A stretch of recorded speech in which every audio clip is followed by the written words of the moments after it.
नमो तस्स भगवतो अरहतो सम्मा सम्बुद्धस्स।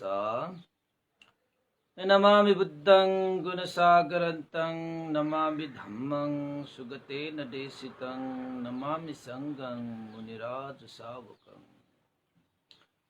नमो बुद्धाय नमो धम्माय नमो संघाय।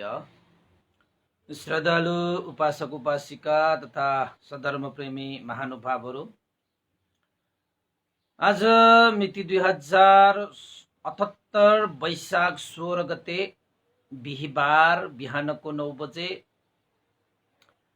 सदा चाहिँ आज पनि हामी फेसबुक लाइभमा धर्मदेशना लिएर उपस्थित भइसकेका छौँ र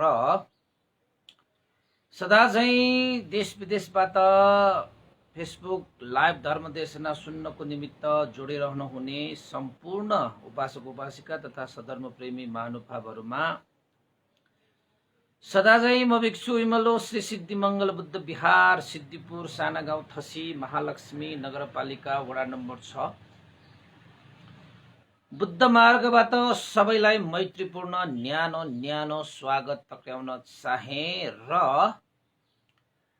नेपालमा फेरि एकपल्ट लकडाउन भइसकेको छ र आजदेखि लकडाउन सुरु पनि भएको कारणले गर्दाखेरि हामीले पनि अब सबैलाई समेट्ने गरी भगवान बुद्धको धर्म उपदेशहरूलाई समेट्ने गरी तपाईहरूको लागि यो प्रतिकूल समयमा धैर्य धारण ज्ञानवर्धक आदि इत्यादिले परिपूर्ण हुने गरी विभिन्न विषयहरूलाई अब हामी उत्थान गर्दै धर्मदेशना गर्ने क्रममा आज चाहिँ मैले एउटा तपाईहरूलाई लकडाउनको पहिलो दिनमा एउटा जातक एउटा सूत्र प्रस्तुत गर्ने मैले जमर्को गरेँ।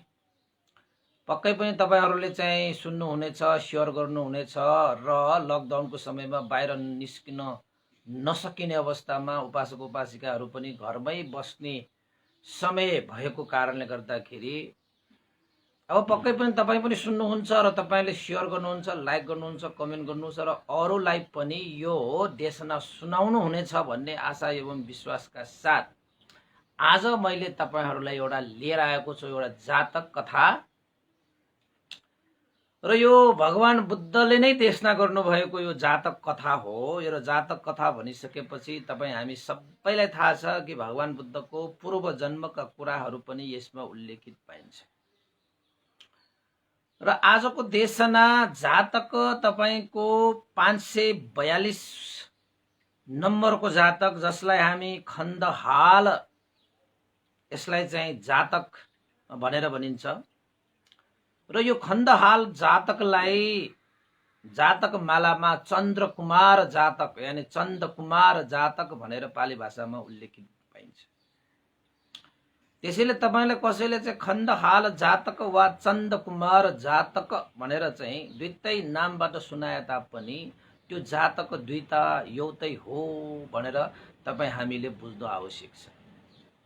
त उपासक उपासिकाहरू, समय प्रतिकूल भइरहेको छ र यो प्रतिकूल समयमा धर्मको प्रभावले अनुकूल बनाउने हिसाबले आज हामी एउटा जातक प्रस्तुत गर्नेछौँ र लकडाउनको हरेक समयमा तपाईहरूलाई चाहिँ नयाँ नयाँ हैन ज्ञानवर्धक र समय सापेक्ष प्रेरणादायी कथा देशनाहरू चाहिँ प्रस्तुत गर्ने बाचाका साथै आजको देशनामा खण्डहाल जातक यानी कि चन्द्रकुमार जातक प्रस्तुत गर्ने अनुमति चाहे।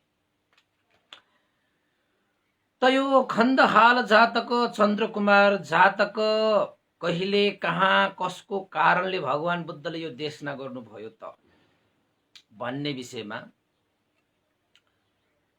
भगवान बुद्धले जुन बेला गृद्धकूट पर्वतमा भगवान बुद्ध विराजमान हुनुहुन्थ्यो त्यो समयमा देवदत्त नामक एकजना भगवान बुद्धकै भाइ पर्ने भिक्षुको कारणबाट यो खण्डहाल यानी चन्द्रकुमार जातक देशना गर्नुभएको र यसैलाई चाहिँ अगाडि बढाउन चाहे।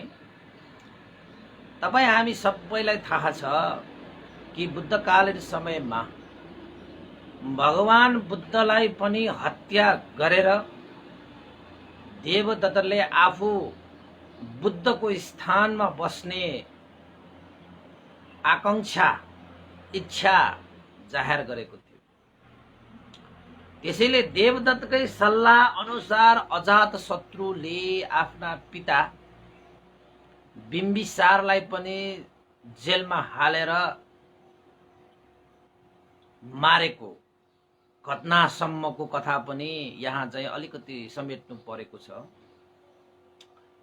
अजातशत्रुको कारणले आफ्नो पिता बिम्बिसार राजा पनि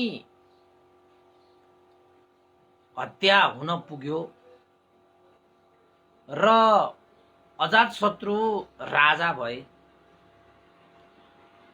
यता देवदत्त र अजातशत्रुको बीचमा के कुरामा सहमति भएको थियो त भन्दाखेरि अजातशत्रुले आफ्नो पितालाई हत्या गरेर अजातशत्रु चाहिँ राजा बन्ने, यता देवदत्त चाहिँ भगवान बुद्धलाई हत्या गरेर आफू बुद्धको स्थानमा बस्ने षड्यन्त्र रचेको थियो।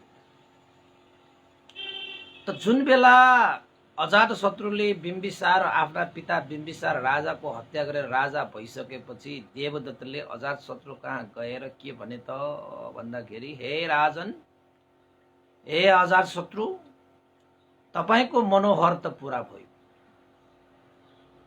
तपाईको मनोहर त पूरा भयो, अब पालो मेरो मनोहर पूरा गर्ने। तपाईले आफ्नो पिताको हत्या गराएर आफू राजा भइसक्यो, अब म बुद्धको हत्या गरेर बुद्धको स्थानमा म पनि बस्नु पर्यो। त्यसैले हे राजन, तपाईको सहयोग मलाई चाहियो भनेर देवदत्तले अजातशत्रुसँग सहयोग मागे र दुईजनाको बीचमा सहमति भएको कारणले गर्दाखेरि देवदत्तको सहयोगको लागि अजातशत्रु राजी भए र के चाहियो देवदत्त भन्नुहोस् भनेर भनिसकेपछि देवदत्तले अजातशत्रुसँग धनुषधारीहरू मागेको थियो। धनुषधारीहरूले विष राखेर धनुष बाणले हानेर भगवान बुद्धको हत्या गरेर आफू बुद्धको स्थानमा बस्ने ठुलै चाहना, सङ्घ चलाउने ठुलै चाहना गरेको थियो। त अजातशत्रुले पनि देवदत्तले भने जस्तै धनुषधारीहरू सहयोग गरी पठाए। तर मैले यहाँ शर्टकट मात्रै भने है, पहिला पहिला मैले सुनाइसकेको भएर भगवान बुद्धलाई मार्नको निमित्त देवदत्तले अजातशत्रुबाट प्राप्त 20धारी धनुषधारीहरूलाई पनि भगवान बुद्धलाई मार्नको निमित्त पठाए। हे धनुषधारीहरू, भगवान बुद्ध गृतकूट पर्वतमा बसिरहनु भएको छ, भगवान बुद्ध यसरी संक्रमण गर्नुहुन्छ। गृतकूट पर्वतको पछाडि यसरी संक्रमण गरिरहेको समयमा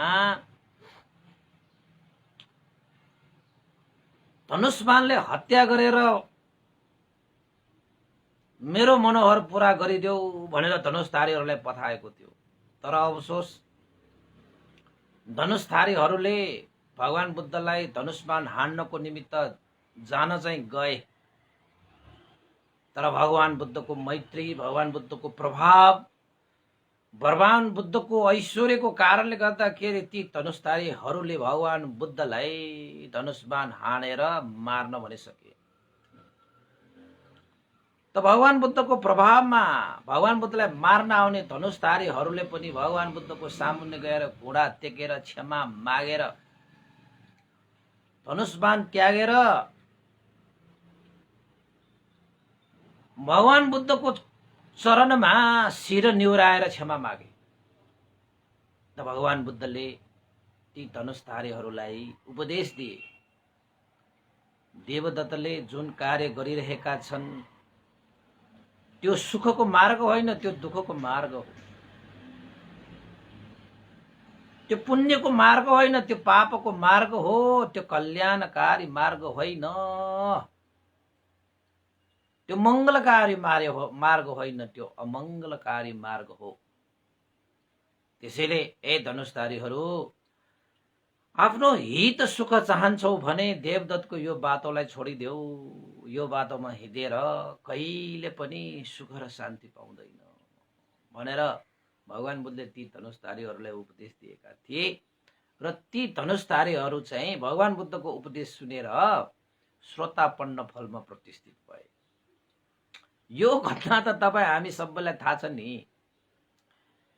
र श्रोतापन्न भइसकेको त्यो धनुषधारी गएर देवदत्त कहाँ गएर भगवान बुद्ध साह्रै प्रभावशाली व्यक्तित्व हुनुहुन्छ, साह्रै मैत्रीवत व्यवहार गर्ने व्यक्तित्व हुनुहुन्छ, साह्रै करुणावान व्यक्तित्व हुनुहुन्छ, हामी भगवान बुद्धलाई मार्न सक्दैनौँ भनेर देवदत्तको साथ पनि छोडेको थियो। देवदत्तको साथ छोडेर ती धनुषधारीहरू आखिर त भगवान बुद्धको शासनमा प्रवजित भएर उनीहरूले भगवान बुद्धले देशना गरे अनुसार शील समाधि प्रज्ञाको अभ्यास गरेर ती भगवान बुद्धलाई मार्न आउने हत्याराहरू पनि भगवान बुद्धकै शरणमा गएर आखिरमा अर्हत भएर गए। भगवान बुद्धको यो शिक्षा भनेको यस्तो, आफूलाई मार्न आउने व्यक्तिहरू पनि आफ्नो चरणमा शिर निहुराएर शरणमा गएर शिक्षालाई अनुसरण गर्दै अरहन्त भावमा पुग्दछ, सम्पूर्ण दुःखबाट मुक्त भइन्छ। त यस्तो घटना घटिसकेपछि गृद्धकूट पर्वतमा बसिरहनु भएका भिक्षुहरूको बीचमा धर्मसभामा छलफल भयो। साँच्चकै देवदत्तले चाहिँ अकर्मण्य काम गरे, अधर्म गरे, पाप गरे। भगवान बुद्ध जस्तो व्यक्तिलाई पनि मार्न खोजे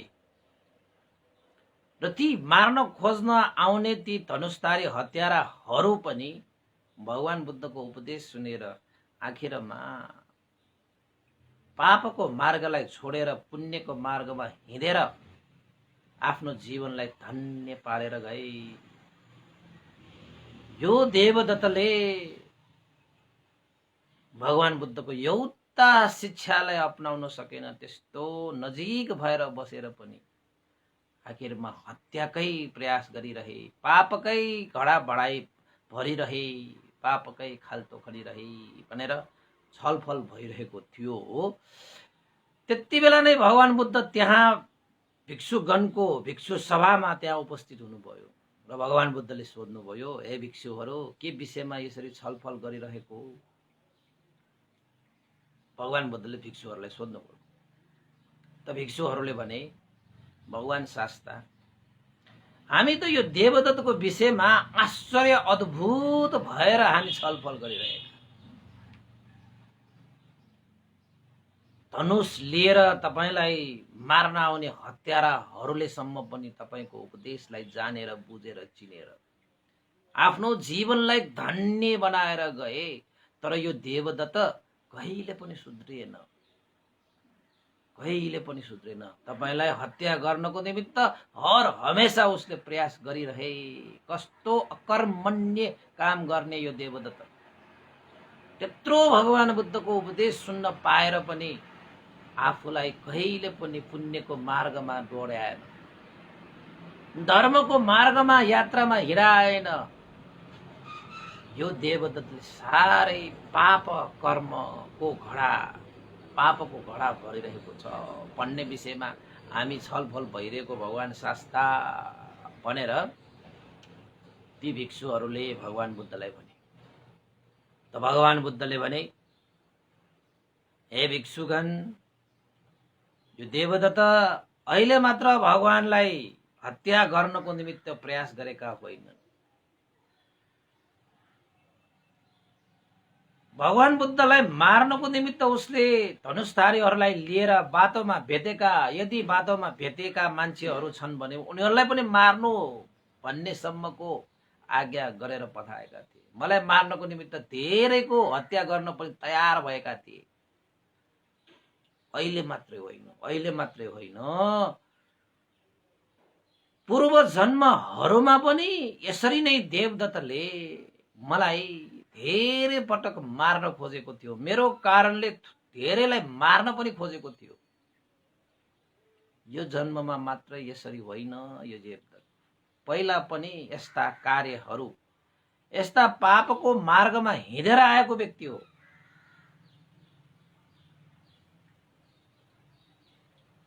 त्यसैले ती पापको घडा अहिले पनि उसले भरिरहेको छ। ओहो, यो देवदत्त त अहिले मात्र भगवान बुद्धलाई चाहिँ मार्न खोजेको होइन रहेछ। भगवान बुद्धलाई मार्नको निमित्त अरूलाई पनि मार्न तयार भएको अहिले मात्र होइन रहेछ, पहिला पनि यसरी भगवान बुद्धको कारण, भगवान बुद्धलाई मार्न चाहेको कारणले अरूलाई पनि मार्न खोजेको रहेछ यो देवदत्तले। कस्तो अधर्मी, कस्तो पापी भनेर ती भिक्षुहरूले भगवान सामुन्ने बिन्ती गरे। परापूर्व कालमा, अतीत जन्महरूमा भनेको हैन, ती जन्महरूमा पनि यो देवदत्तले कस्तो अकर्मण्य गरेको थियो त भगवान शास्ता हामीले जान्न पाउँछौ भन्ने बित्तिकै भगवान बुद्धले अवश्य भिक्षुगण परापूर्वका अतीत जन्ममा वाराणसी भनेको अहिलेको जुन वाराणसी छ भगवान बुद्धको समयकालमा, त्यो वाराणसीलाई पुष्पवती भनेर भनिन्छ। भगवान बुद्धले देशमा गर्नुभएको है। यही वाराणसी पहिला परापूर्व कालमा पुष्पवती भनिन्थ्यो र त्यो पुष्पवती नगरमा वशवर्ती नामक एकजना प्रभावशाली राजाले राज्य गर्दथ्यो। धार्मिक राजाले राज्य गर्दथ्यो, प्रतापी राजाले राज्य गर्दथ्यो। उसका एकजना छोरा थिए राजकुमार, जसको नाम एकराज। वशवर्ती महाराजको पुत्रको रूपमा एकराज नामक राजकुमार थियो। पिता यशवर्ती साह्रै नै धर्मात्मा, देश र जनताहरूको हित सुखको निमित्त काम गर्ने, लोकको उद्धारको निमित्त काम गर्ने, आफ्नो जिम्मेवारी दायित्व निर्वाह गर्ने प्रज्ञावान बुद्धिवान थियो। तर उसको छोरा एकराज पछि त राजा बने पुष्पवतीको, किन त भन्दाखेरि राजकुमार उही हो। जब यशवर्ती महाराज उमेरले ढल्किँदै गइसकेपछि एक राजलाई राजा घोषित गरे। तर यशवर्ती राजाले जस्तो देश र जनताहरूको हित सुखको निमित्त कुनै पनि त्यस्तो उद्धार गर्नु भने सकेन। किन त भन्दाखेरि एक राज नामक त्यो राजा साह्रै नै मूढ, यानी कि मूर्ख, महत्वाकांक्षी, एक किसिमले भन्ने हो भने सन्की राजा थियो। आफूलाई चाहेको प्राप्तिको लागि जे पनि गर्न तयार, स्वार्थी भनौँ न, आफ्नो स्वार्थ मात्र पूरा गर्नको निमित्त जे गर्न पनि तयार, र अलिकति मूर्ख पनि छ। यस्ता मिथ्या दृष्टिहरू, अरूको भनाइहरूमा लागेर आफ्नो स्वार्थ पूरा गर्नको निमित्त हदैसम्मको कठोर व्यवहार गर्न पनि तयार हुने राजाको नाम हो एकराज। र एकराजका पुत्रहरू पनि थिए, पुत्रीहरू पनि थिए र महारानीहरू पनि थिए। चार जना महारानीहरू, चार जना छोराहरू, चार जना छोरीहरू पनि थिए। उसको परिवारहरू धेरै थिए। पहिलाका राजाहरूले चाहिँ विवाहहरू महारानीहरू धेरै राख्छन् र यसले पनि 4 जना महारानीहरू राखेका थिए। पारिवारिक रूपमा धेरै नै थियो, सुख शैलमा हुर्किरहेको थियो। र त्यही राज्यमा एकजना खण्डहाल भन्ने ब्राह्मण पुरोहित पनि थियो, जुन ब्राह्मण पुरोहित अर्थ र धर्मानुशासक पनि थियो, राज्यको अर्थ र धर्मानुशासकको रूपमा रहेको थियो। त्यसैले एक राज नामक त्यो राजाले त्यो खण्डहाल पुरोहित ब्राह्मणलाई न्यायाधीशको पनि काम सुम्पेको थियो। न्यायालयमा न्याय गर्ने काम सबै कसको रहेछ त भन्दाखेरि त्यही खण्डहाल पुरोहित ब्राह्मणको थियो। उपासक उपासिकाहरू यति त बुझ्नुभयो नि। र जुन बेला यशवर्ती महाराजले आफ्नो छोरा एक राजलाई राजा घोषित गरेर राज्य सुम्पे, त्यही बेलामा एक राजको पुत्र चन्द्रकुमारलाई पनि उपराजाको उपाधि पनि दिएको थियो। राजा चाहिँ बाउलाई बुवा चाहिँलाई बनायो, उपराजा चाहिँ छोरा चाहिँलाई बनायो, यिनीहरूको परम्परा अनुसार। एक राजा चाहिँ राजा भए, उसकै छोरा चन्द्रकुमार चाहिँ के भएर चाहिँ भयो त उपराजा भए। अब चन्द्रकुमार भने साह्रै नै विद्वान, साह्रै नै पण्डित, न्याय निसाबमा साह्रै नै शुद्धता प्रस्तुत गर्ने व्यक्ति। बुबा चाहिँ भने मूर्ख पाराको, हैन, सन्की पाराको, आफ्नो इच्छा पूरा गर्नको निमित्त हदैसम्म तल गिर्न पनि तयार भएको, अलिकति स्वार्थीपना भएको, अलिकति मूर्खपना पनि भएको। त त्यही एक राजले त्यो छन्दहाल भन्ने ब्राह्मण पुरोहितलाई न्यायाधीश बनाएका। एक राजको नजरमा ब्राह्मण त्यो पुरोहित साह्रै नै पण्डित, साह्रै नै विद्वान भएको कारणले गर्दाखेरि न्यायाधीशको पनि जिम्मा सुम्पेको रहेछ। अब यो छन्दहाल, यो पुरोहित ब्राह्मण क्षमता भइकन पनि मनमा स्वार्थ भइसकेपछि क्षमता भएर केही काम छैन। मनै शुद्ध छैन, तनै शुद्ध छैन भने क्षमता मात्र भएर के काम। यो ब्राह्मण पुरोहित चाहिँ कस्तो थियो त भन्दाखेरि न्यायालयमा न्यायाधीश भएर बस्दाखेरि यताबाट पनि घुस खाने, उताबाट पनि घुस खाने, दायाँबाट पनि घुस खाने, बायाँबाट पनि घुस खाने, अगाडि पछाडि जताततैबाट घुस खाएर आफ्नो पेट मात्रै भर्ने, पुरी मात्रै भर्ने, जसलाई जस्तो सुकै होस् उसले चाहे जस्तो घुस जसले बढी दिन्छ उसैलाई जिताइदिने, न्याय निसाब गर्ने गरिरहेको रहेछ। अब त्यस्तो कुराहरू न एक राजले अत्तो पत्तो पाए, न अरू चन्द्रकुमार उपराजाले नै अत्तो पत्तो पाए।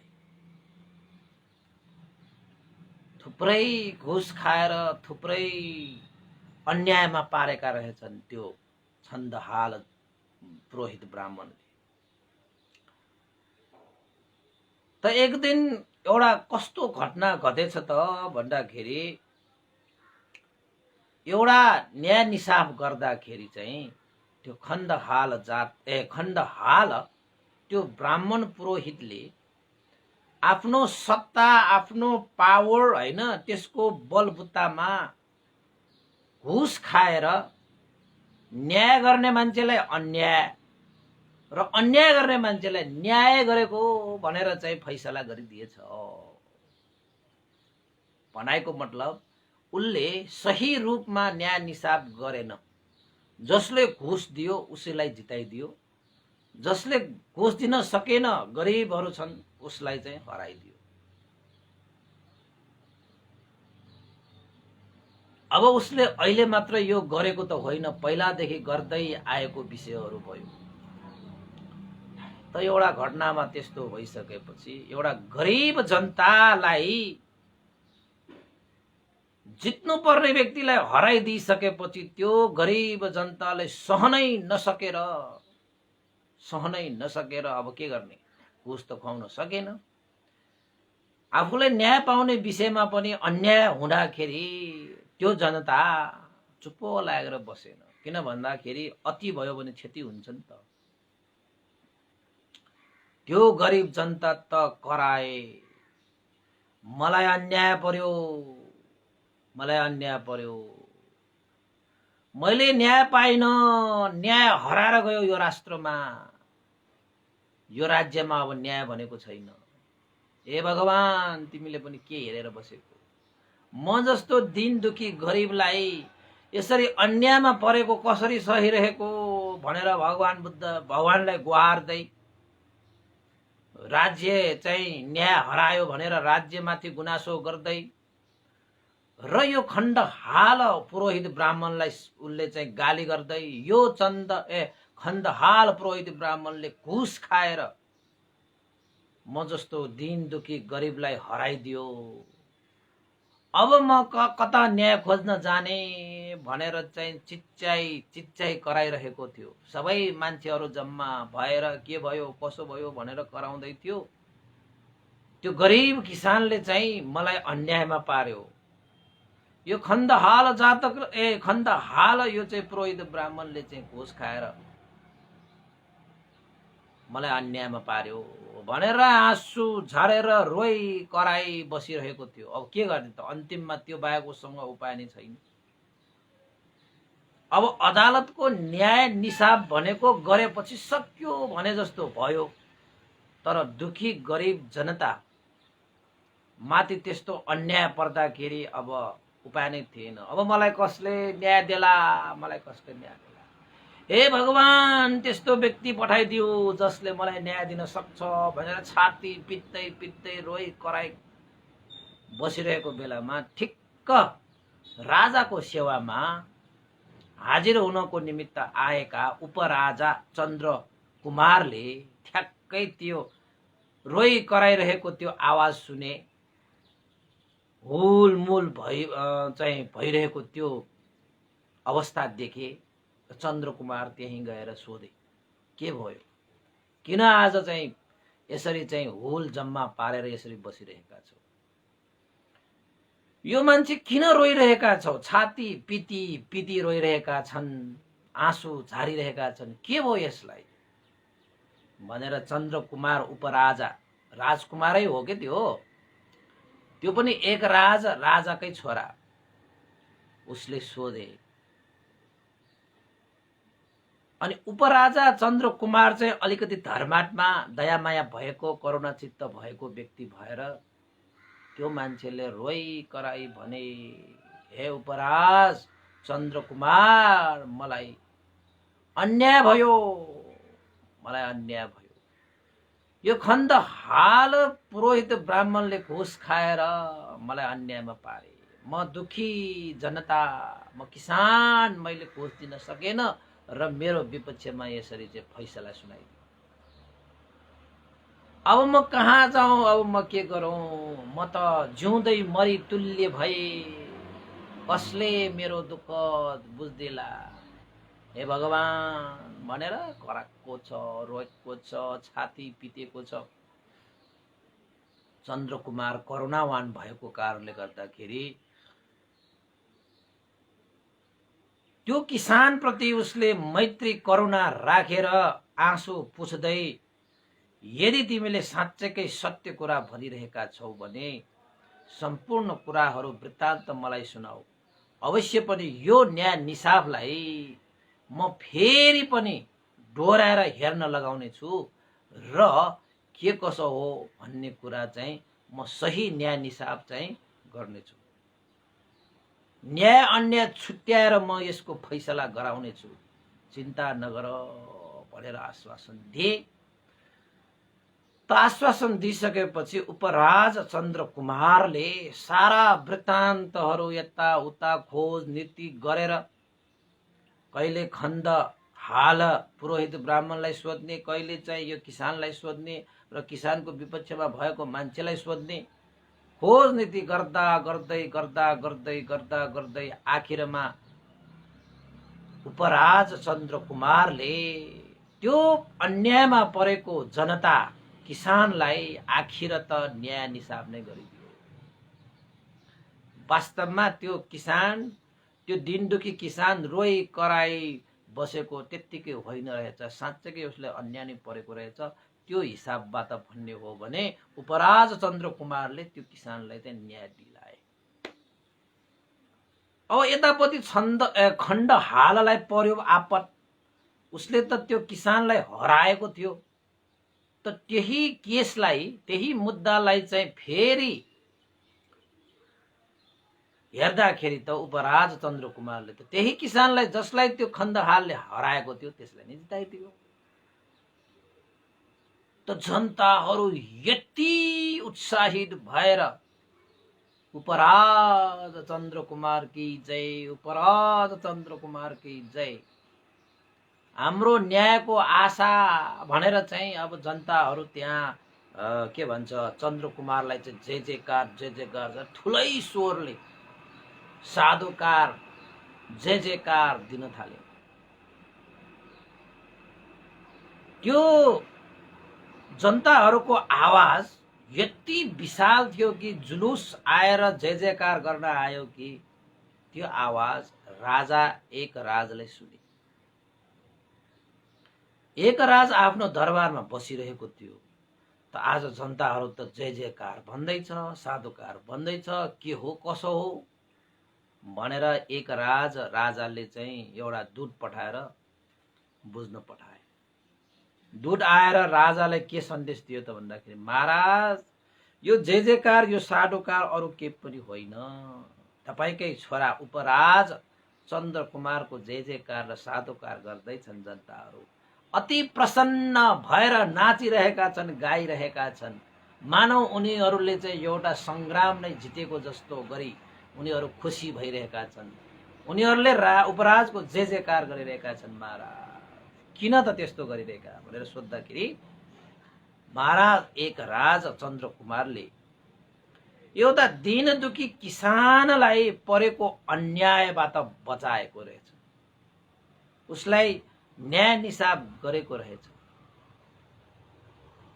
त उपराज चन्द्र कुमारले त्यस्तो न्याय निसाब गरेको कारणले गर्दाखेरि सारा नगरवासीहरू खुसी भएर चन्द्र कुमारको जय जयकार गरिरहेको छ। महाराज साँच्चैकै उपराज चन्द्र कुमारले दुधको दुध, पानीको पानी छुट्टिने गरी न्याय निसाब गरेको रहेछ। महाराज धन्य तपाईको पुत्र, धन्य तपाईको उपराज भनेर त्यो दूतले पनि राजालाई चाहिँ आफ्नो उपराज चन्द्र कुमारको प्रशंसा गरेछ। अब आफ्नो छोराहरूको प्रशंसा सुन्न पाएपछि कुन चाहिँ पिताको मनमा खुसी हुँदैन, होइन? एक राज पनि खुसी भए, एक राज पनि खुसी भए। अनि खुसी भएर त्यो राजाले आफ्नो छोरा चन्द्र कुमार उपराजलाई के भने त भन्दाखेरि, छोरा चन्द्र कुमार, हे उपराज, तिमीले आज मेरो शिर थारो पारिदियो। हेर त यो जनताहरू कति खुसी छन्। यति खुसी त मैले अहिलेसम्मको यो राज्य सत्तामा कहिले पनि यति खुसी जनताहरू भएको मैले देखिनँ। साँच्चै जनताहरूमा आशाको दियो पलायो, आशाको दियो पलायो। धन्य धन्य हे चन्द्र कुमार, तिमी उपराज भएर पनि न्यायाधीशको कार्य सम्पादन गरेर सहीको सही, गलतको गलत छुट्याइदियो। ल छोरा चन्द्र कुमार, अबदेखि अहिलेदेखि यो न्यायाधीश गर्ने काम, न्यायालयको जिम्मेवारी पनि सबै तिमीले नै सम्हाल। छन्दहाल पुरोहितले जुन कार्यहरू गरे, उसले न्याय निसाब चाहिँ गर्न सक्ने क्षमता भएन छ। कहिलेकाहीँ गल्ती त होला, त्यसैले क्षमतावान न्यायालयमा भनेको त क्षमतावान व्यक्ति, निष्ठावान व्यक्ति, इमान्दार व्यक्ति, होइन? न्याय निसाबमा चाहिँ अडिग रहने व्यक्ति, त्यस्तो चाहियो। ल छोरा चन्द्र कुमार उपराज, तिमी नै अब आजदेखि न्यायालय हेर्नु, तिमी नै न्यायाधीश बन्नु भनेर एक राजाले चाहिँ छोरा चन्द्र कुमारलाई न्यायाधीश बनाइदियो। त त्यहाँ त्यसरी न्यायाधीश बनाइसकेपछि खण्डहाल पुरोहित ब्राह्मणलाई पर्यो धक्का। किन पर्यो धक्का त भन्दाखेरि अब न्यायाधीश बन्न नपाएपछि त न्याय निसाब गर्न त पाइएन। अब ऊ उपराज पनि होइन, हैन? नभएपछि उसले घुस खान पाएन। अब घुस खान नपाएपछि उसलाई रिस उठ्यो। आफूले प्राप्त गरी आएको चिज गुमाउँदाखेरि त रिस उठ्ने त स्वाभाविकै हो।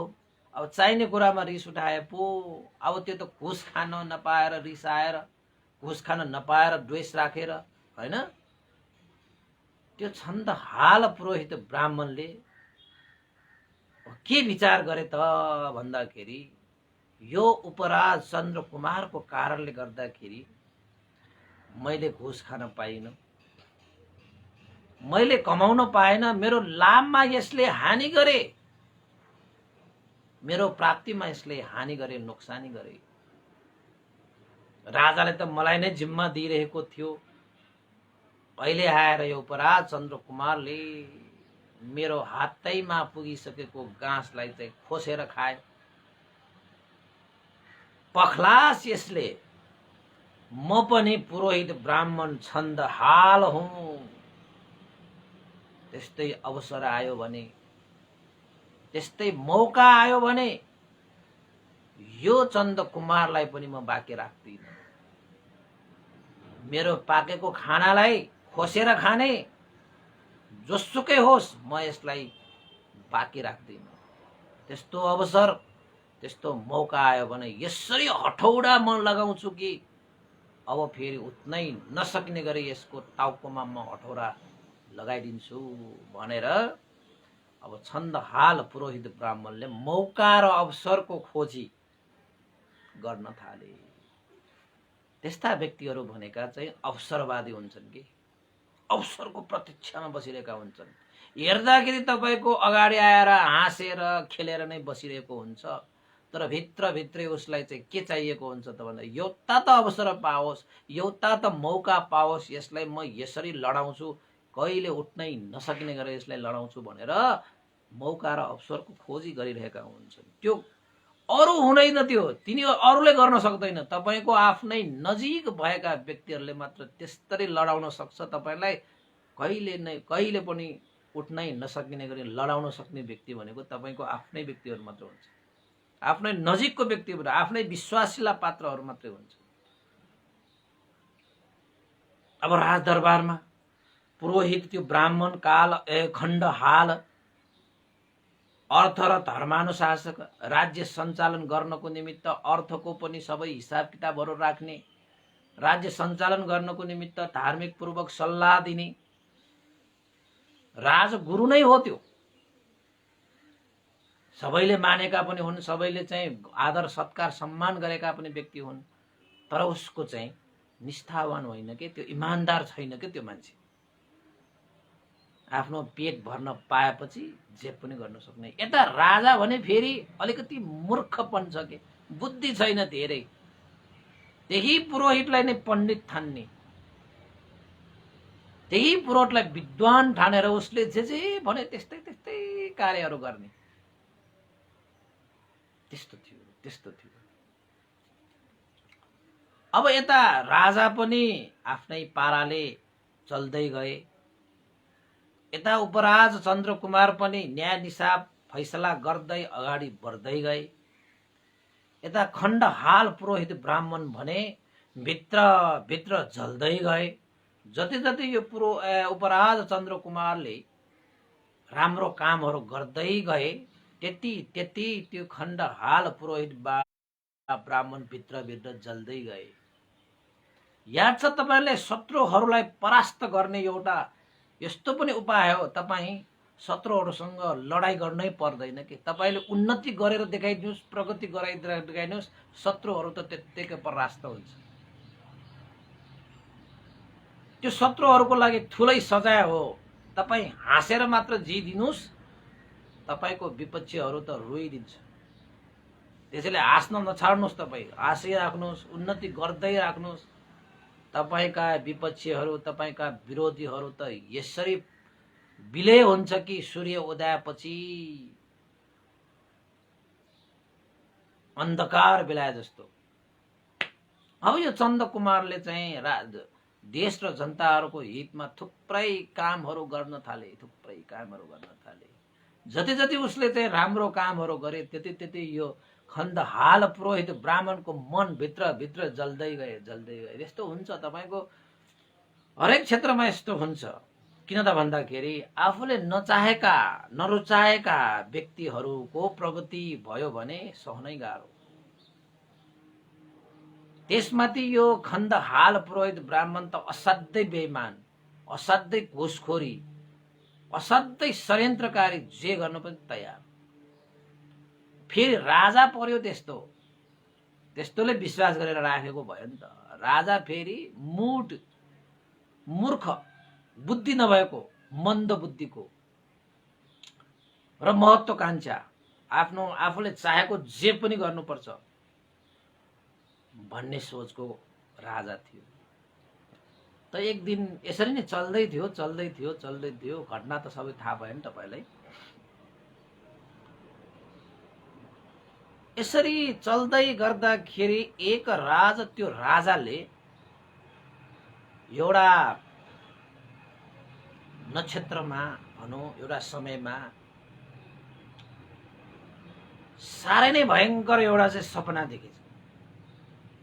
कस्तो सपना देखेछ त भन्दाखेरि, कहाँको सपना देखेछ त भन्दाखेरि, के को सपना देखेछ त भन्दाखेरि, त्यो एक राजाले त्रैतिंश भुवन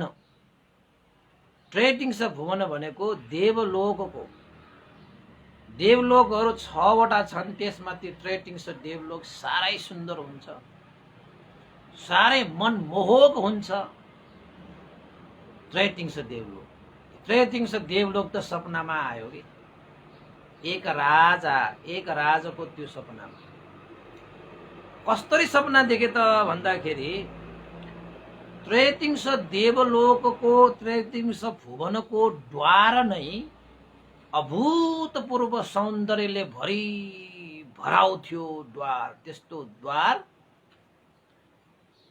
राजाले जिन्दगीमा कहिले पनि देखेको थिएन। यद्यपि राजा हीरा मोती ज्वालार पन्नाले भरिएको दरबारमा बस्छ, तैपनि त्रैतिंश देवलोकको त्यो द्वारै मात्रै देखेर पनि राजा मोहित भए। त्यति मात्र कहाँ गरौँ, त्रैतिंश देवलोकको चाहिँ वरिपरि तपाईको पर्खालले घेरिरहेको थियो। जुन पर्खालहरू घेरिरहँदाखेरि तपाईँ हाम्रो जस्तो इँटा बालुवा ढुङ्गाले होइन, सप्तरत्नले अब सप्तरत्न भगवान बुद्धको सप्तरत्न भनेको चाहिँ भगवान बुद्धले भनेको रत्नहरू सप्तरत्न चाहिँ अर्कै छ। तर यहाँनिर चाहिँ भौतिक रूपमा सप्तरत्नको कुरा गरिरहेको, यसको मतलब हीरा मोती ज्वालाल पन्नाहरू हुन्छन् त, मणि माणिक्य होइन, मणि माणिकहरूले जडित भनेर चाहिँ पर्खालहरू बनाइरहेको। ल त्रैतिंश देवलोकको पर्खाल मात्रै घेराइ सप्तरत्नले बनाइरहेको रहेछ। तपाईको बजार पनि रहेछ त्यहाँ। यस्तो बजार मजाले सजाइ रहेको रहेछ कि झलमल्ल पारे 30 योजन त बजारै छन् त्यहाँ।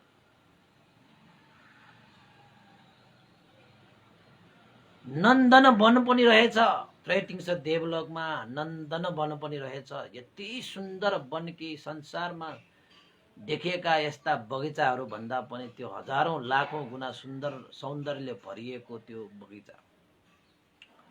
एउटा पोखरी पनि छ, नन्दा पुष्करणी भनेर फूलहरू फुलिरहेका ती पोखरी पनि छ त्यहाँ। यति सुन्दर त्यो पोखरी बाप्पा, यति पानी निर्मल, यति कञ्चन थियो। आहा, फूलहरू फुलिरहने त्यस्तो एउटा चाहिँ पनि थियो। यसो भन्ने हो भने राजाले सपनामा त्रैतिंश भुवन देख्दाखेरि यति मोहित भए कि त्यस्तो सौन्दर्यले भराउ अति रमणीय त्यो स्थानमा फेरि त्यत्तिकै सौन्दर्यले भरिएका अप्सराहरू पनि रहेछ। अप्सराहरू पनि त्यहाँ चाहिँ रहेछ। यो हिसाबले भन्ने हो भने त्रैतिंश देवलोक साह्रै नै मनमोहक, अति रमणीय देखिन्थ्यो। अब राजाको सपनामा आएको राजालाई त साँच्चै आफू त्यहाँ पुगेको जस्तै भयो, देखेपछि त चाहिएको जस्तै भयो। यो राजा पनि अलिकति सन्की पाराको, जे आफूलाई मन लाग्छ त्यो त प्राप्त गर्नै पर्ने, राम्रो होस् नराम्रो होस् उसलाई छुट्याउनु आवश्यक छैन, आफूलाई मन परेपछि चाहियो। यस्तो पाराको राजा हो एक राज भन्ने व्यक्ति। त सपनाबाट भ्युजेछ, सपनामा भ्युजेपछि त राजालाई यति नमज्जा भयो कि उसले त सपनामा साँच्चैकै त्रैतिङ्स देवलोक होइन प्राप्तै गरेको जस्तो भान भयो।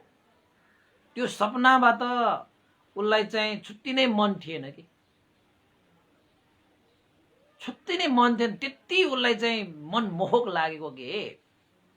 त्यसरी मनमोहक लागिसकेपछि सपनाबाट उठेपछि त नमज्जा लाग्नु स्वाभाविकै हो। उसले के सोचे त भन्दाखेरि ओहो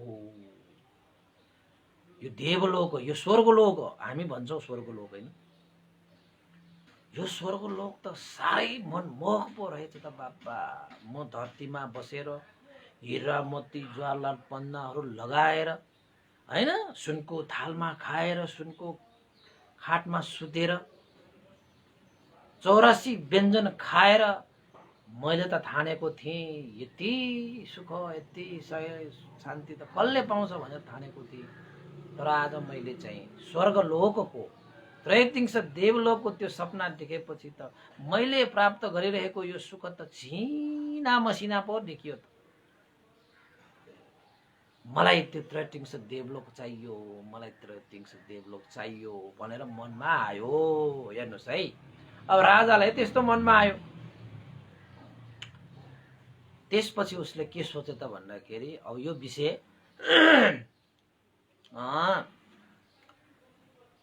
विद्वान बनाउँदा, पण्डित बनाउँदा आफ्नै राज्यका राजगुरु ब्राह्मण पुरोहित खण्डहाललाई म सोध्नेछु, स्वर्ग जानको लागि के त्यस्तो कार्य गर्नु पर्दछ जुन कार्य गरिसकेपछि म पछि स्वर्ग जान पाउँछ, त्यस्तो देवलोक त्रैतिङ्स देवलोकमा जान पाउँछ।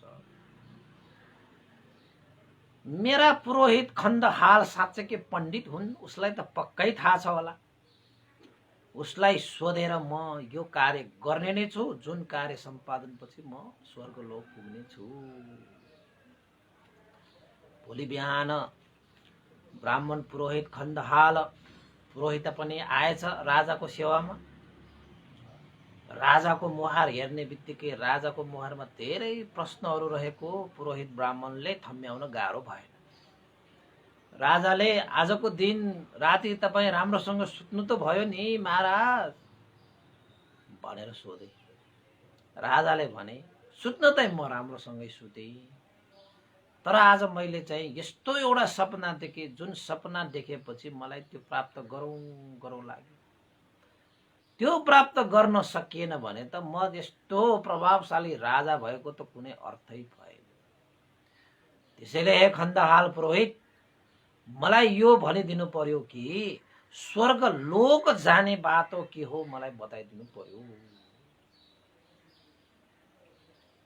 जस्तो सुकै मूल्य तिर्न पनि तयार, जस्तो सुकै कार्य गर्न पनि तयार, मलाई सिधा स्वर्गलोक पुग्ने बाटो देखाइदिनु। तिमी त पण्डित हौ, तिमी त विद्वान हौ, साराले मानेका साराले जानेका, अवश्य मेव तिमीमा त यस्तो चाहिँ मार्ग त छ होला नि हैन।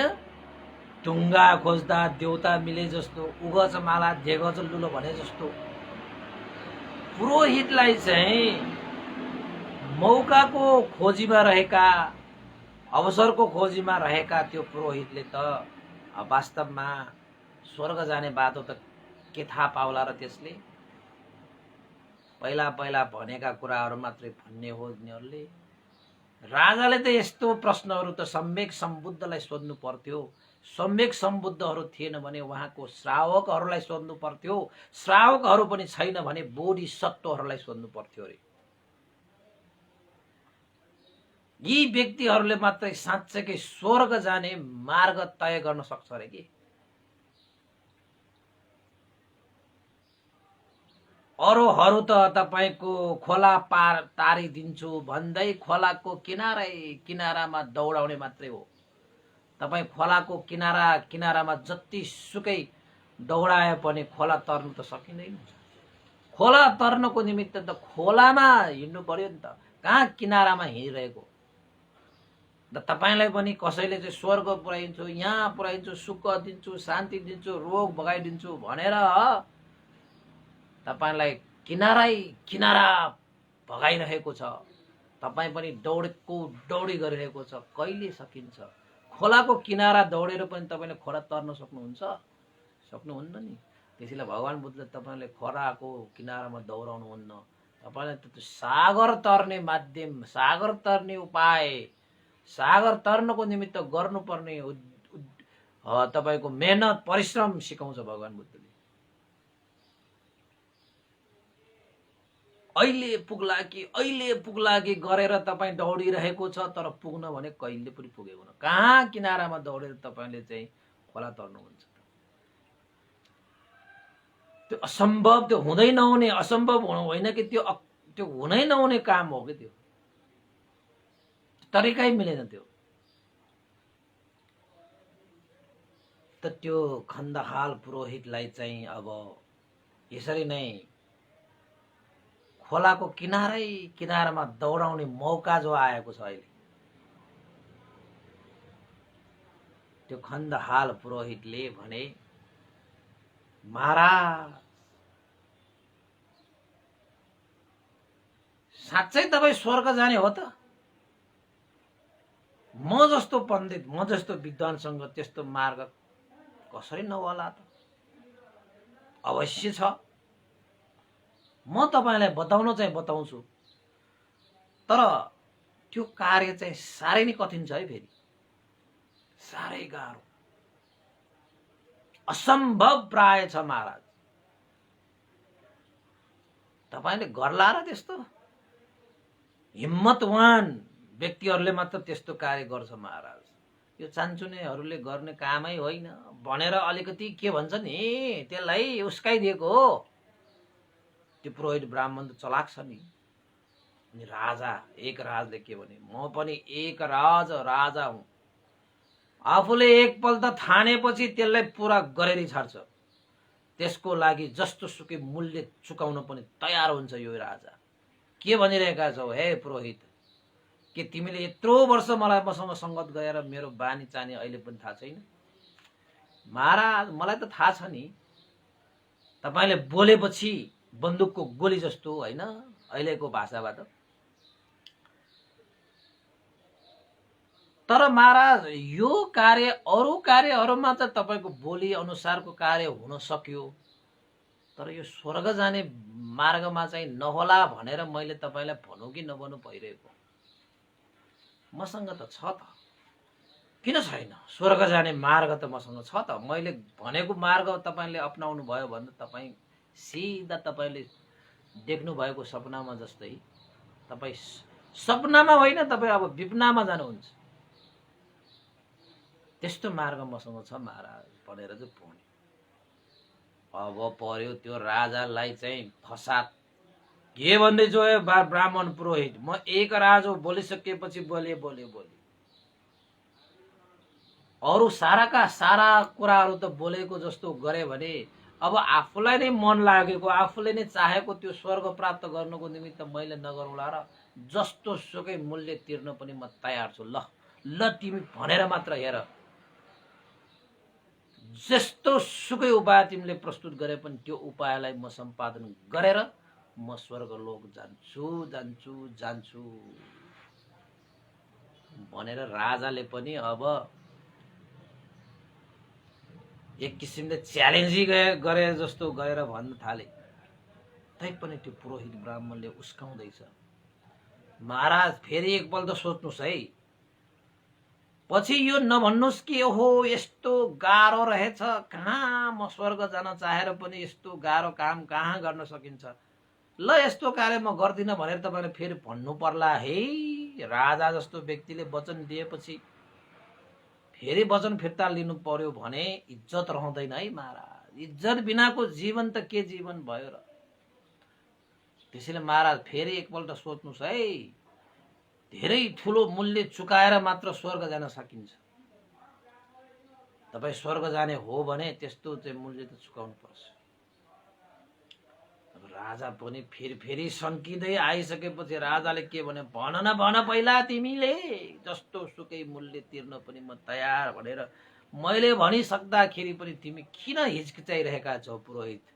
तिमीलाई म जति चाहिन्छ त्यति उपहार पनि दिउँला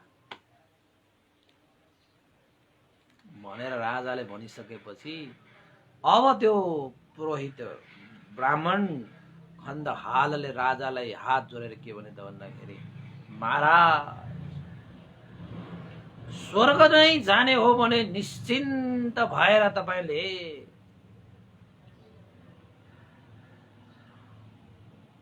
अति दान र अबध्यलाई बद्य गर्नुपर्छ, बड गर्नुपर्छ। यो दुईटा कामले मान्छेहरू स्वर्गलोक पुग्छ। अति दान गर्नुपर्छ, अबध्यलाई बड गर्नुपर्छ। राजाले सोधे, यो अति दान भनेको के हो, अबध्यलाई बड गर्नुपर्छ भनेको के हो? म गर्न तयार छु, ल भन। महाराज अति दान भनेको अहिलेसम्म पनि यो धरतीमा कसैले नगरेको दान।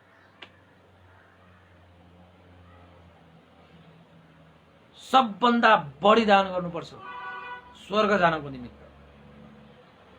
कुनै महाजनहरू, कुनै सेठहरूले पनि गर्न नसकेको दान गर्ने हो। धनधान्यहरू, सप्तरत्न धनले जडित पारेर अति दान गर्ने, पुरोहित ब्राह्मणहरूलाई दान गर्ने। यो लोकमा स्वर्ग जानको निमित्त यी ब्राह्मणहरू, पुरोहितहरू नै त हो भर्याङ बनिदिने। त्यसैले उनीहरूको लागि चाहिँ आकाशबाट वर्षा भए जस्तो धन धान्यहरू वर्षाइदिने, त्यसलाई अति दान भनेर भन्छ। अब आफू पनि त्यसमै पर्छ नि त, त्यसैले उसले अति दान लिन खोजिरहेको के। र अर्को अबध्यलाई बध गर्नुपर्छ भनेको के हो त भन्दाखेरि, महाराज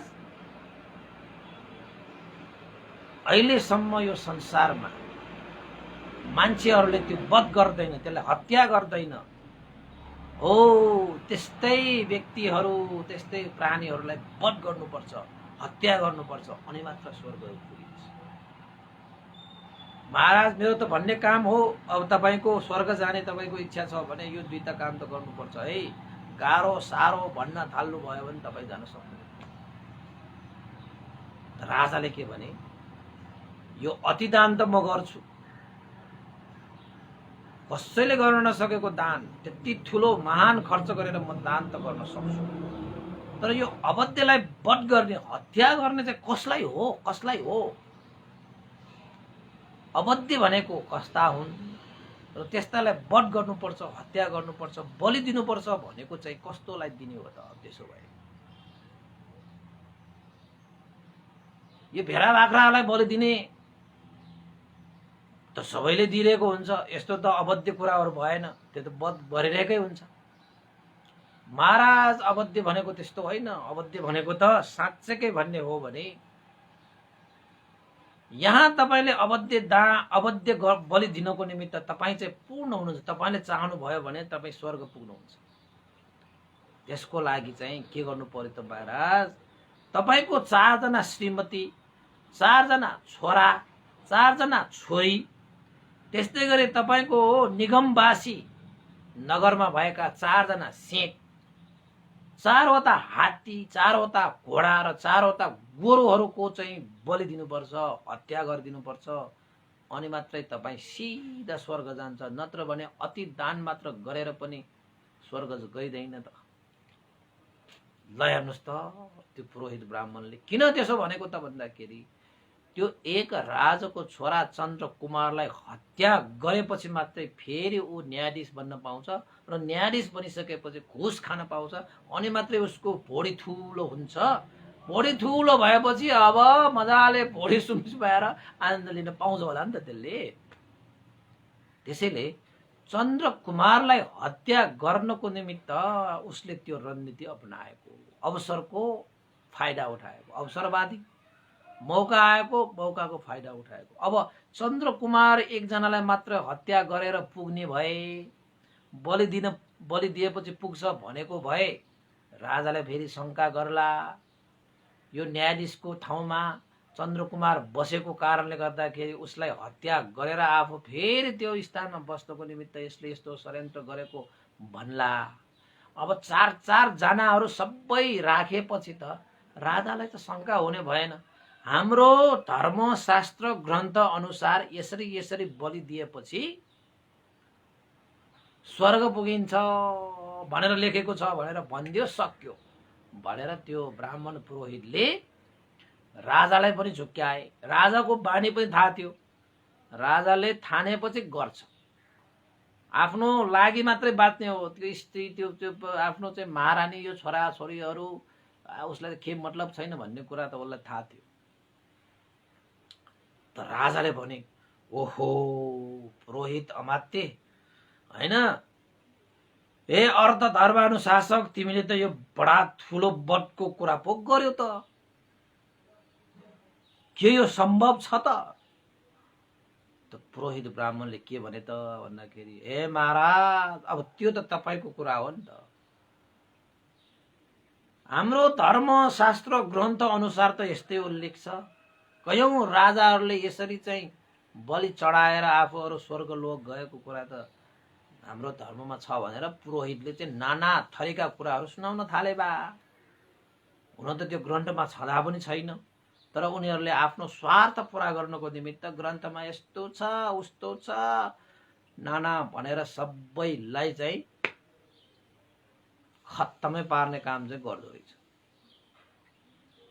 राजा पर्यो आफ्नो इच्छा आकांक्षा पूरा गर्नको निमित्त। एकछिन त सोचे, अनि पुरोहित त्यो ब्राह्मण त्यो खण्ड हालले के भने, महाराज मैले भनेको होइन यो स्वर्ग जाने मार्ग भनेको साह्रै कठिन छ भनेर। यो सानोतिनो हिम्मत नभएको राजाहरूले मान्छेहरूले गर्न सक्ने कामै होइन। त्यसैले हामीले त सबैलाई स्वर्ग जानको निमित्त यो गरेर हामी भन्दा पनि भन्दैनौँ, तपाईले सोधेर मात्रै भनेको। यो सानोतिनो मुटु भएको मान्छेले यस्तो कार्य कहाँ गर्न सक्छ र महाराज? अब तपाईको पनि मुटु सानो भयो भने त, तपाईको मुटु पनि कमजोर भयो भने त यो कार्य गर्नको निमित्त त असम्भवै छ महाराज। तपाईबाट यो सकिँदैन जस्तो छ, तपाईको अनुहार हेर्दाखेरि नै गर्ला जस्तो लागेन मलाई भनेर उस्काइदियो। महाराज यो त संग्राम जित्नु भन्दा पनि ठुलो कुरा हो। यसरी कहाँ अतिदान गर्न सक्छ, कहाँ यसरी चाहिँ अबध्यलाई बद्ध गर्न सक्छ मान्छेहरूले स्वर्गको बाटो तय गर्नको निम्ति? सक्दैन। तपाईलाई पनि गर्ला जस्तो लागेन भनेर चाहिँ उस्काइदियो। त्यसपछि त त्यो राजाले त यो पुरोहित ब्राह्मणले त मलाई त कमजोरै ठानेको रहेछ बा भन्ने जस्तो लागेपछि त्यो एक राजले के भने त भन्दाखेरि, हे पुरोहित म एक राज हुँ, सुनको थालीमा खाएर सुनको खातमा सुत्ने, सुनको जुत्ता लगाएर सुनको पकडी लगाउने, हिरा मोती ज्वालाल पन्नाले जडित चाहिँ राज पोसाक लाउने मान्छे, सारा राज्य राजाहरूलाई चाहिँ आफ्नो पाउमा राख्न सक्ने यो एक राज हो, एक राज। अब मैले आफ्नो चाहना इच्छा आकांक्षालाई पूरा गर्नको निमित्त जे गर्न पनि तयार छु म। ल ठिकै छ, त्यसो भए मेरा 4 जना छोराहरू राजकुमारहरूलाई बलि दिनको निमित्त हाजिर गराऊ। मेरा 4 जना छोराहरू चन्द्र कुमार, सूर्य कुमार, भद्रसेन, वैमानिक, सूर भन्ने 4 जना उसका छोराहरू रहेछ।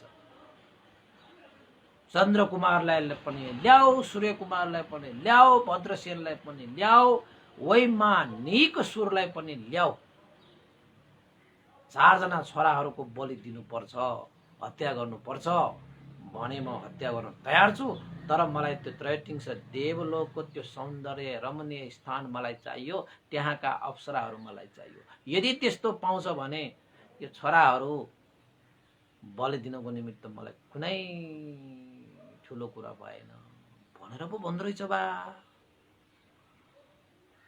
यतापट्टि त्यो खण्ड हाल त जुङ्गा मुसारिरहेको छ। बल्ल मेरो अवसरलाई मैले सदुपयोग गर्न सक्ने भए, मौका आएको छ मलाई। त्यसपछि 4 जना राजकुमारहरूलाई पनि वध गर्नको निमित्त, बलि दिनको निमित्त, हत्या गर्नको निमित्त हाजिर गराए। सबै दूतहरू सेनाहरू गएर चन्द्रकुमारलाई भने, हे चन्द्रकुमार उपराज, तपाईलाई राजाले चाहिँ कैद गर्न लागेको छ। तपाईसहित तपाईका दाजुभाइहरू हैन 4 जनालाई चाहिँ पाता कसेर ल्याउनु भनेको छ र बलि दिनको लागि तयार गर्नु भनेको छ। राजालाई स्वर्ग जानु परेको छ रे। चन्द्रकुमारले भने, ए त्यसो भए म मात्र होइन, मेरा दाजुभाइहरूलाई पनि यसरी चाहिँ हत्या गर्ने योजना गरेको रहेछ। यो पक्कै पनि कसको आदेशमा? राजाको आदेशमा। राजालाई यस्तो कार्य कसले सल्लाह दियो? पुरोहित ब्राह्मण यो खण्डहालले यो चाहिँ सल्लाह दिएको। यो खण्डहाल जसले घुस खाएर अन्यायपूर्ण तरिकाले न्याय निसाब गरिरहेका थिए, मैले सही रूपमा न्याय निसाब गरेको कारणले गर्दाखेरि मलाई मार्नको निमित्त यो षड्यन्त्र रचेको हुनुपर्छ र मलाई मात्रै मार्न खोज्यो भने उसमा विरोध आउला भनेर शङ्का उब्जनी हुन्छ भनेर मेरा भाइहरूको पनि मार्न खोजेका रहेछन्। यो कस्तो पापी खण्डहाल रहेछ। तर हे सेना, राजाको जस्तो आदेश त त्यस्तै गर, म केही भन्दिन भनेर राजाको आदेश अनुसार चन्द्रकुमार, सूर्यकुमार, भद्रसेन, वैमानिक सुर 4 जना राजकुमारहरूलाई चाहिँ वध गर्नको निमित्त लगे। त्यसपछि छोरीहरूलाई पनि लगे। छोरीहरू उपसेन, कोकिला, मुदिता र नन्दा, एक राजका 4 जना छोरीहरू पनि रहेछन्। सबै 4-4वटा सप्त बलि दिनुपर्छ रे त्यो पुरोहित ब्राह्मणले, अनि मात्रै स्वर्ग जान पाउँछ भनेर सिकायो।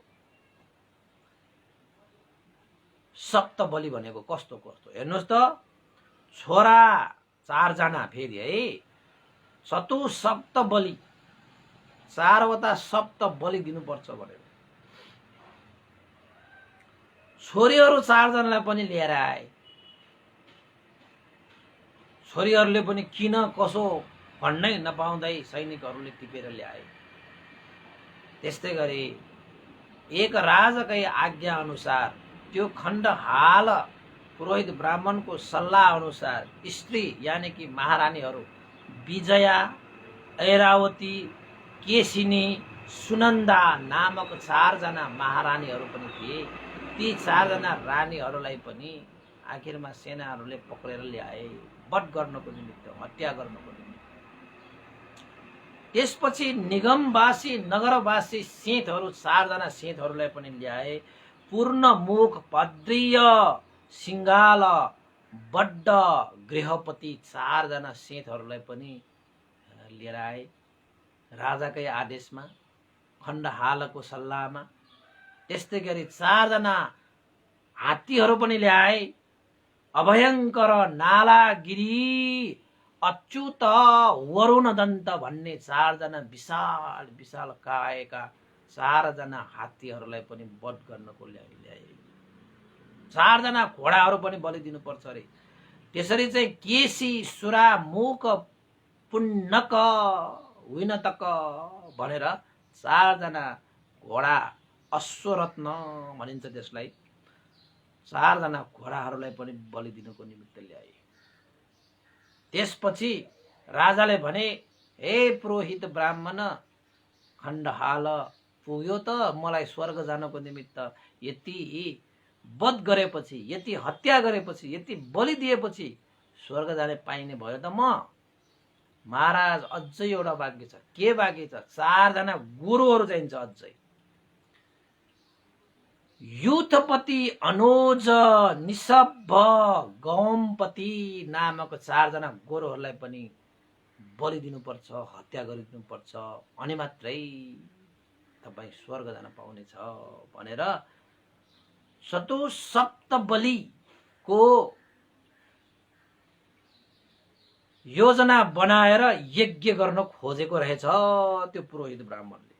त्यही यज्ञमा अनि अति दान पनि गर्ने, चारै दिशाबाट आएका ब्राह्मणहरूलाई पनि दान गर्ने, त्यसपछि त्यही यज्ञमा यो चतुसप्त बलि पनि दिएपछि महाराज तपाईँ सिधा स्वर्ग जान पाउनु हुनेछ। सारा हजारौं अप्सराहरूको बीचमा बस्न पाउनु हुनेछ भनेर लोभ देखाए। यस्ता चाहिँ मिथ्या मार्गहरू अपनाए। राजा भने फेरि मूर्ख, अलिकति सन्की पारा आफ्नो इच्छा परिपूर्ति गर्नको निमित्त हो होइन, ठिक सही गलत छुट्याउने नछुट्याउने किसिमले खण्डहाल पुरोहित ब्राह्मणको सल्लाह उसलाई पूर्ण विश्वास गरेर विद्वान पण्डित ठानेर उसले भनेको सही नै होला भनेर आखिरमा हेर्नुस् त आफ्नै रानी 4 जना, छोराहरू 4 जना, छोरीहरू 4 जना, सेतहरू 4 जना, हात्ती घोडा र गोरु, यसरी चाहिँ 4 जना सबै हैन चारवटा दिशामा राखेर बलि दिनुपर्छ अरे।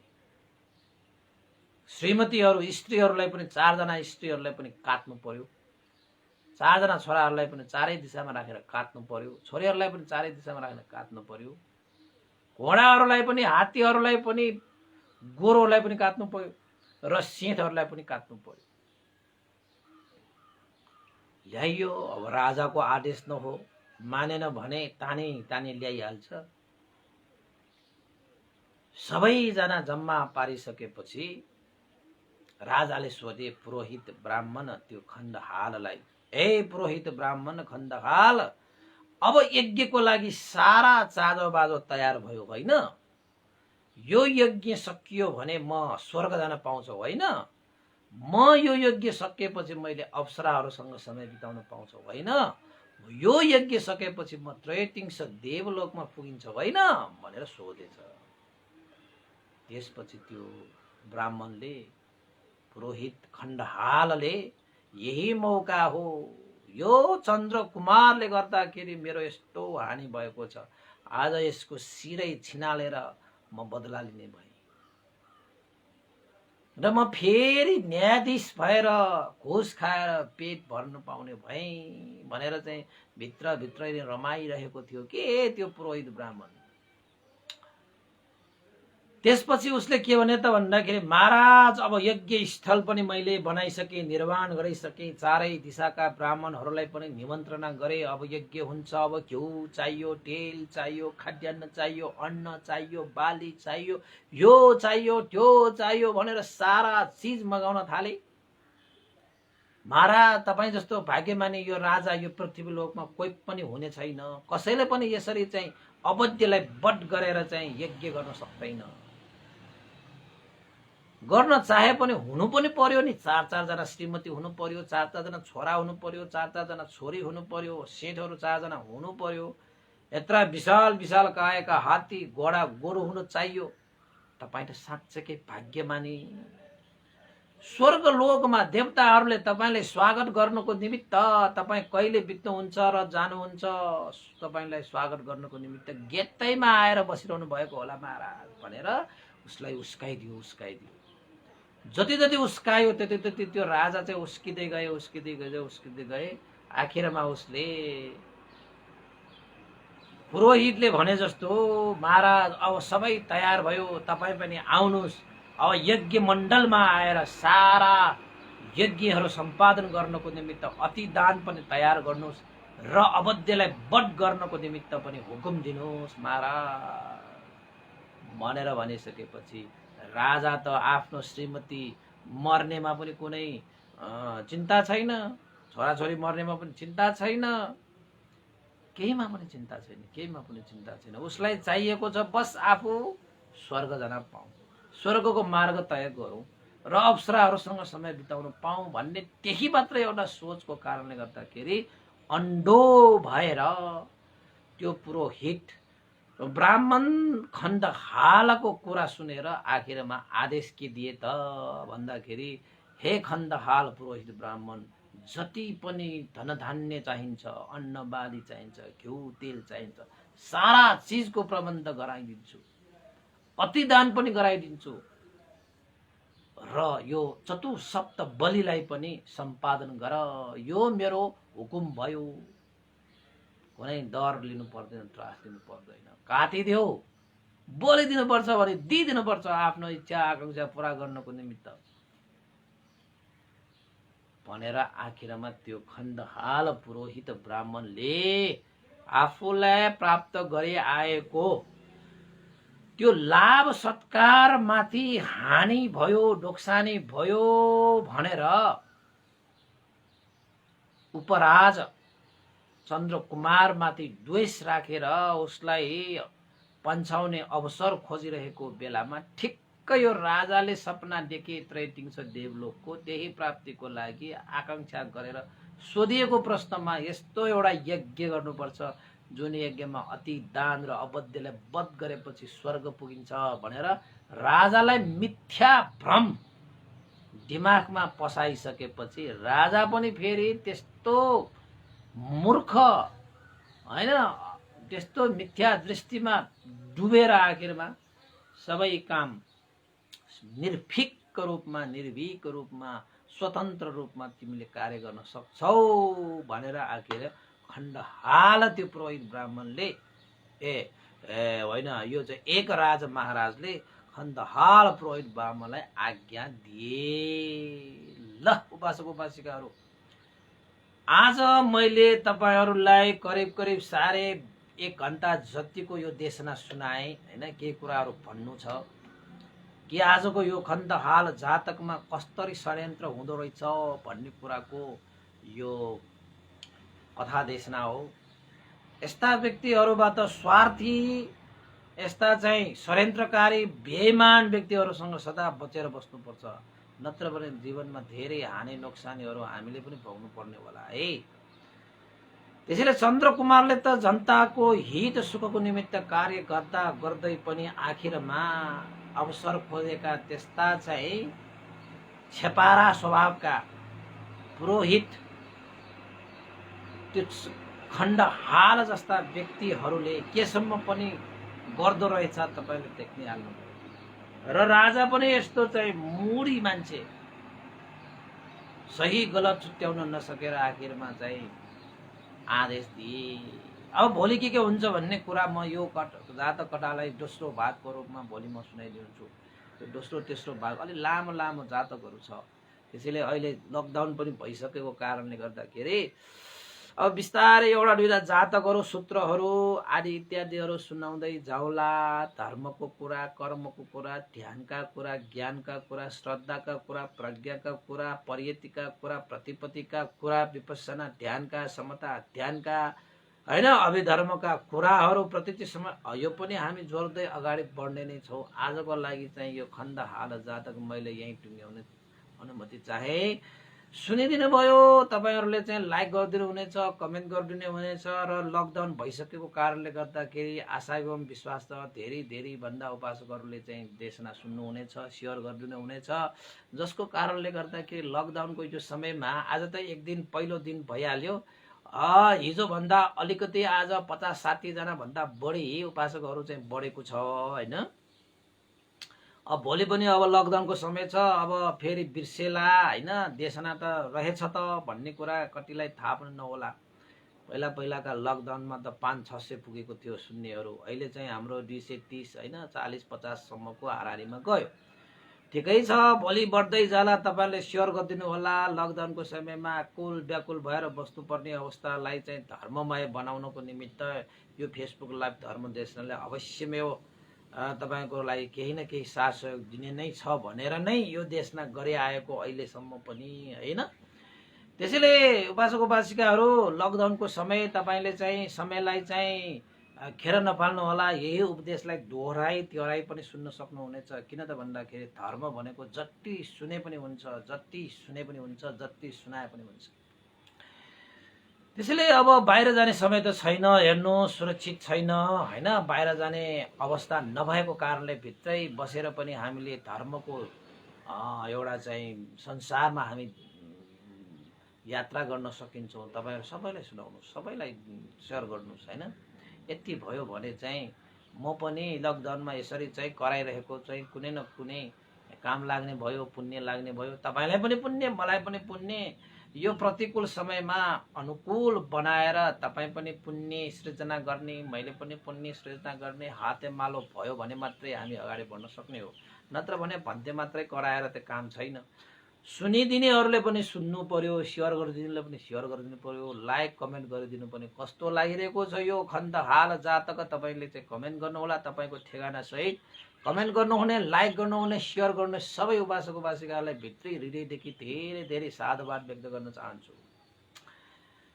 र अन्तमा उपासक उपासिकाहरू, आजको देशनाबाट प्राप्त भएको यो पुण्यलाई पनि अनुमोदन गर्नुपर्ने समय आएको छ। यो पुण्यको प्रभावले बितेर जानुभएका श्रद्धेय गुरुवर ज्ञान पूर्णिक मास्तवीर भन्ते लगायत गुरुवर स्याडो उपन्दिता विवंश भन्तेलाई पनि यो पुण्यको अनुभवले सुगति निर्वाण प्राप्त होस् र तपाई हाम्रा जति पनि ज्ञाति बन्धुहरू छन् उहाँहरूलाई पनि यो पुण्य लाभ होस्। र कोरोनाबाट अहिले देशको परिस्थिति यस्तो छ, संसारको परिस्थिति यस्तो छ, नचाहँदा नचाहँदै कतिले चाहिँ आफ्नो ज्यान गुमाए होला कोरोनाको कारणले। ती जति पनि कोरोनाको कारणले बितेर गएकाहरूलाई पनि यो पुण्य प्राप्त होस्, उहाँहरूको जीवन सुगति निर्वाण प्राप्त गर्नको लागि यो आधार होस् भनेर कामना गरे। र अहिलेको यो समयमा जति पनि कोरोना कहरले ग्रसित भएका जति पनि व्यक्तिहरू छन् संसारभरि, ती व्यक्तिहरूको लागि पनि ती रोगबाट शान्त भएर जानको निमित्त यो पुण्य चाहिँ हेतु भइदियोस् भनेर पनि हामीले कामना गर्नु आवश्यक छ। र रोग लागि नलागेका हामी जस्ता सुरक्षित व्यक्तिहरूलाई पनि रोगै नलागोस् हैन। सुरक्षित भएका व्यक्तिहरू सुरक्षित नै भएर बस्न सकोस्। र यो समयमा पनि हामीले चाहिँ जीवनमा केही न केही कुराहरू चाहिँ सिक्न सकोस् र सिकेको कुराले मनमा धारण गर्न सकोस् र धारण गरेको कुराले जीवनमा पालन गर्न सकोस्। र त्यसरी नै हामीले चाहिँ पुण्य आर्जित गर्ने हो। यो कुरा त मैले 1 वर्ष अगाडिदेखि भन्दै आएको हो हैन। सुन्नुस्, धारण गर्नुस् र पालन गर्नुस्। अब सुन्दै सुनेन भने अब कसरी पालन गर्छ? आज सुन्ला, पालन नगर्ला, भोलि सुन्ला, कमसे कम एक न एक दिन त पालन गर्ला नि, गर्नै पर्छ त्यो त। अब पालन गर्नको निमित्त सुन्नु त पर्यो पहिला। सुन्दै सुनेन, थाहै छैन, जानेकै छैन, बुझेकै छैन भने कसरी पालन गर्छ? त्यसैले भगवान बुद्ध के भन्नुहुन्छ? सुना त, धारे त, पावे त। यो 3वटा शब्द याद गर्नुहोस्। सुन्नुस्, धारण गर्नुस्, पालन गर्नुस्। बस यति भएपछि पुण्य लाभ भइन्छ। र सम्पूर्ण देवताहरू, अमनुष्यहरू, शत्रु प्राणीहरूको लागि पनि यो पुण्य लाभ भई उहाँहरूको जीवन पनि हित सुख होस् भनेर कामना गर्दै पुण्यानुमोदन गरौँ। भवतु सब मङ्गलङ। काठमाडौँ मात्र होइन, बाहिरका बस्नुभएका उपासक उपासिकाहरू पनि सुरक्षित रहनुहोला, सजग रहनुहोला, जागरुक रहनुहोला, धैर्य पनि गर्नुहोला र उपाय कुशलता पनि अपनाउनु होला। के गर्न सकिन्छ यो कोरोनाबाट हामी बच्नको निमित्त हामीले कस्ता कस्ता उपायहरू चाहिँ सञ्चित गर्न सकिन्छ? सेनिटाइजर लगाउने, मास्क लगाउने हैन, साबुन पानीले हात धुने, सफा सुग्घर भएर बस्ने हैन। र बिना काम हामी बाहिर नजाने, जानै परे पनि सुरक्षाका साधनहरू चाहिँ अपनाएर मात्रै जाने। यसो गर्नुभयो भने पक्कै पनि यो कोरोनाबाट हामी सुरक्षित हुन सक्छौं हैन। नत्र भने चाहिँ अलिकति गाह्रो परिस्थिति आएको छ। संसारभरि पनि धेरै धेरै चाहिँ कठिनाइहरू आइरहेको छ र हाम्रो बुद्ध जन्मभूमि नेपाल पनि अछुत रहन चाहिँ सकेन। र त्यसको लागि त त्योबाट सुरक्षा गर्नको निमित्त तपाईँ हामी नै सजग रहनु आवश्यक छ हैन। सरकार मात्रै भनेर, नगरपालिका मात्रै भनेर मात्रै बस्ने हो भने पनि यो असम्भव जस्तो देखिन्छ। किन त भन्दाखेरि यो आँखाले देख्ने चिज होइन, यो रोग भगवान बुद्धले त्यति बेला भनेको थियो नि त। हाम्रो जीवनमा यस्तो कुराहरू छन् जुन कुराहरू आँखाले देख्नै नसकिने किसिमले जीवनमा रोग शोक भय अन्तर्य विघ्न बाधाहरू आइपर्छन्। त्यो यो यो यो यो मङ्स चक्षुले देखिँदैन त्यस्तो कुराहरू। अब रोग पनि हामीले देखिँदैन तर आइरहेको हुन्छ, तपाईँलाई लागिरहेको हुन्छ, यो पनि अदृश्य जस्तै हो। त्यसैले हामीले चाहिँ सम्झिनुपर्छ है, यस्ता अदृश्य शक्तिहरूलाई चाहिँ निवारण गर्नको निमित्त भगवान बुद्धले परित्राण पाठ गर्नु भनेर पनि भन्नुभएको छ।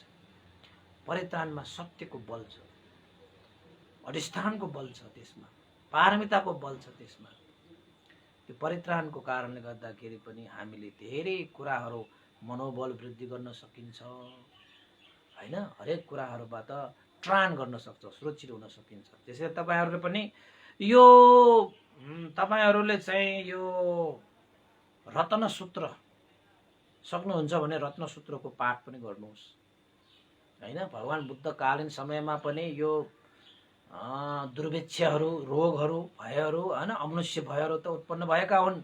त्यो समयमा भगवान बुद्धले पनि रत्नसूत्र पाठ गर्नुभएको थियो। हामीले पनि पाठ गरौँ हैन। तपाईहरु घरमा बस्नुहुन्छ, तपाईहरु पनि पाठ गर्नुहोस्। र चाहिन्छ भने भन्तेले पनि एउटा कुनै प्रोग्रामै बनाएर हामी चाहिँ सामूहिक रूपमा पाठ गरौँ, केही छैन, तर पाठ चाहिँ गर्नुपर्छ है। र आजको दिन तपाईहरुको चाहिँ धार्मिकमय बनोस् हैन। बाहिर जाने समय त छैन, तै पनि घरमै बसेर चाहिँ धर्मका कुराहरू छलफल गर्नुहोस्, धर्मका कुराहरू शेयर गर्नुहोस्।